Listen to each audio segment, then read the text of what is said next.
श्री स्वामी समर्थ मैत्रिणींनो, सविता किचनमध्ये तुमचं स्वागत आहे। आज आहे आपल्या स्वामींचा गुरुवार, तर आज आपण बनवणार आहे शाबूची खिचडी।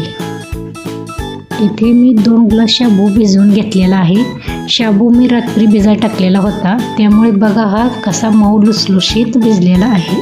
शाबू खिचडी करण्यासाठी एक बटाटा मी साल काढून कट करून घेतलेला आहे। आता कढईमध्ये 2 चमचे तेल टाकायचं आहे। तेल थोडे गरम होऊ द्यायचं आहे।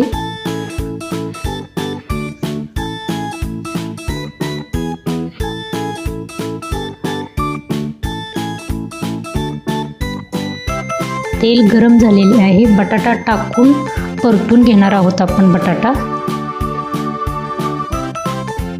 छान असा परतून घ्यायचा।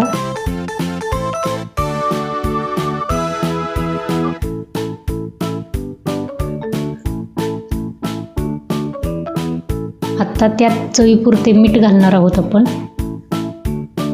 मीठ घालून परत आपण परतून घेणार आहोत। अशा प्रकारे परतून घ्यायचं आहे।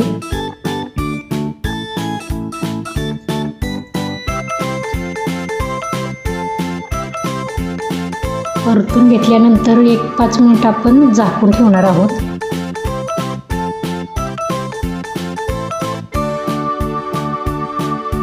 पाच मिनिट बटाटा आपण वाफवून घेतलेला आहे। हे पहा किती छान बटाटा शिजलेला आहे। परत आपल्याला बटाटा परतायचा आहे।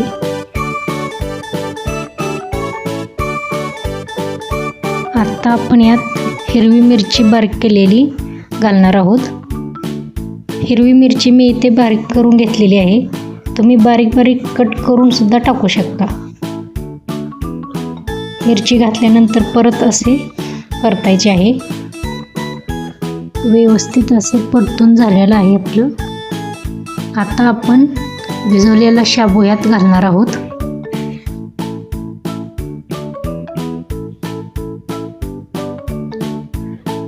नंतर बारीक केलेलं शेंगदाणा कूट आपण घालणार आहोत।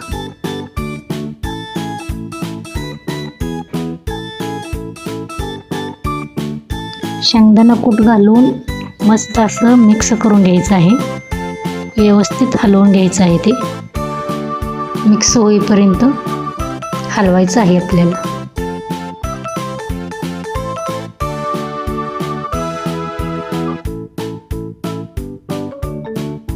हे पहा सगळं व्यवस्थित शाबू शेंगदाणे कूट आपले व्यवस्थित मिक्स झालेलं आहे। आता 5 मिनिट आपण ताटाने झाकून वाफायसाठी ठेवणार आहे।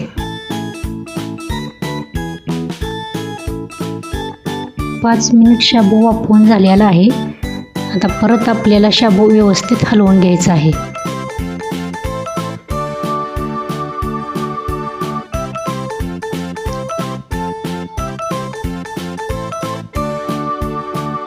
हे पहा किती छान आपली शाबू खिचडी बनवून झालेली आहे।